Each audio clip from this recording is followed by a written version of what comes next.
I am super excited about this one. I've been very impatiently waiting for this one. I did not get the Kickstarter because I knew it would be coming in at my LGS, and it just arrived today, so I ran over there and grabbed it. And I really want to dive in. Let's take a look at the back first. I was just going to grab the rulebook for this one as I already have models that I can use, but it's just such a good value. I mean, this box was $90 and it comes with all this. The full rulebook, which on its own was 25 bucks. 6 dice, 15 models. I'm very curious as to if it's the old metal models or if it's some of the newer printed ones they have. I don't know. We're going to see together. The accessories, like those are going to be super handy, so I figured I might as well get this. And then the cardstock terrain, which, you know, I've said in other videos, I know some people don't like it, and of course it's not as nice as 3D printed or constructed terrain, but not everyone can afford that, or do they have the skill set to create stuff like that. So I'm actually a fan of it. If you take care of it, it does a good job. All right, let's see what's in here. This looks like all the terrain. We'll take a look at this. Quite a lot of brick walls in there. Some ruined buildings. Makes a lot of sense. This game is based in 1690s of the earthquake that destroyed Port Royal. So basically, this is pretty much touted all over the internet as Pirate Mordheim. That's, you know, in Mordheim, you're searching ruined cities looking for warpstone. In this game, you are searching the flooded ruins of Port Royal for all of the treasure. And there's lots of natives and local pirate crews and maybe a crocodile or two that you might run into. Simple instructions. Let's look at this again. Measuring widgets, always handy. Got our objective tokens, fatigue tokens. If you're unfamiliar with Firelock games, they do Blood and Plunder and Blood and Crowns and Blood and Bayonets, which is currently in Kickstarter. Blood and Valor, Blood and Steel. They have all kinds of games and lots of different time periods. Basically pick an era and they have a game for it. And they are very good games. Personally, I like them a lot. They have, that's a nice mat. They have very interesting fatigue mechanic, and I appreciate a good fatigue mechanic. All the games are similar, but different enough. They're all written by different people, just following the same basic kind of framework. It's a D10 system, which I'm a fan of. Got a map of Port Royal.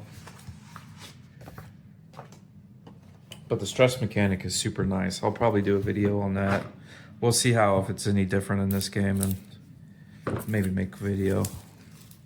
This is the full rule book, by the way. This is the one, if you buy it separately, it's $25. But this box was 90 bucks. So it was a great deal. Their stuff is always quality. I mean, honestly. I've played all their games. Pretty much. I think I've played all of them at this point. Blood and Bayonets is in Kickstarter, and I have not played that one yet. But I've played the rest of them. And Blood and Crowns is probably the one I've played the most. That's English 100 Years War, knights and stuff, and I'm a big fan of that setting. It's a great game.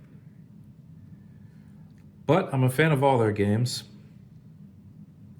I met the Firelock team at a convention a couple years ago, and I just love those guys. They are awesome. Look at that terrain setup. This is why a lot of people draw the comparison to Mordheim. Look at that terrain setup. Multiple levels, inside and outside. It's pretty awesome.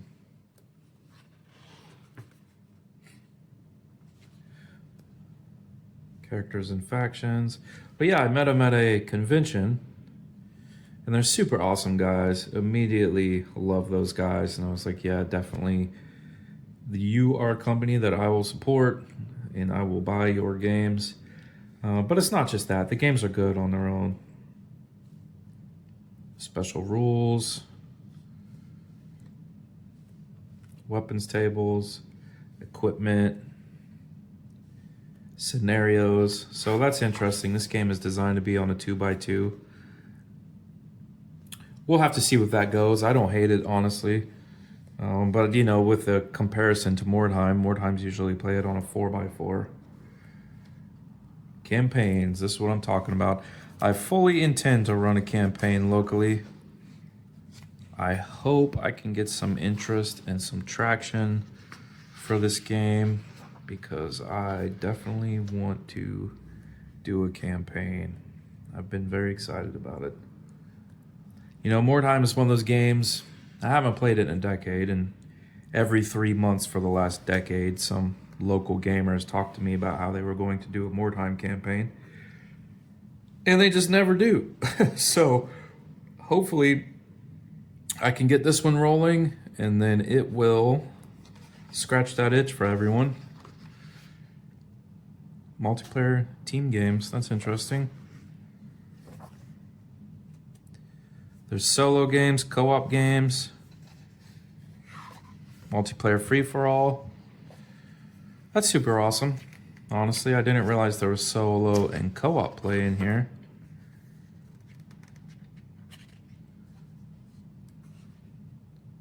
An events table. I love this, random events. Big fan. I got Bad Omens, Angry Old Pirates, Panic, Wild Beasts. Love that. Place a beast miniature and base contact the randomly determined character. Yep, big fan of that. And there's a glossary in the back. Some character sheets. Oh, these are faction sheets. So you got the Jamaican Pirates, French Buccaneers, Spanish Guard, Carib Raiders, Maroons, Forces of the Crown, Dutch Capers, and they all have their own special army rules, which is super cool. Big fan of that. Handy dandy little turn sequence. Quick reference sheets in the back. That's awesome. Every game needs that. An ad, of course, for Blood and Plunder.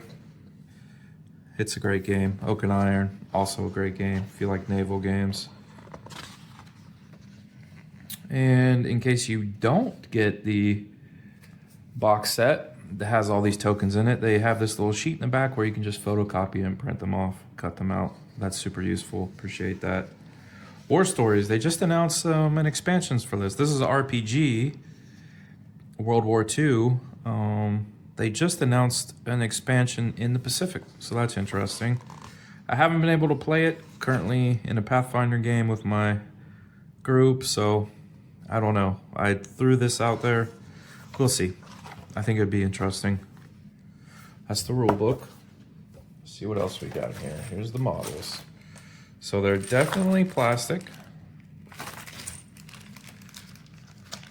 Their new individual sprues that they put out for this game are just freaking phenomenal. Tons of options, lots of head options, lots of weapon options.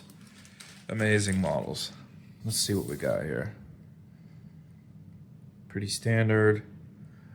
Pirate dudes, sailors. Lots of head options. Look at all these head options down here. That's a lot. Lots of weapon options. You can kit these guys out however you want. See, it's probably all just multiple copies of the same sprue. Yeah, looks like it. Oh, no. So this one has corpses on it. That's fun. I saw some about corpses on the event table, so I'm sure that's cool. Little captain. Some characters. Looks like a priest. I saw something about being able to maybe find survivors. You could perhaps find a priest that joins your crew. That's pretty cool.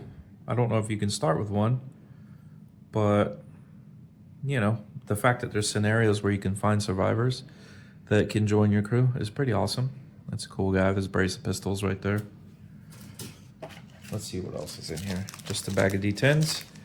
Yeah, all their games are pretty much D10 systems. And that looks like that is it for the box.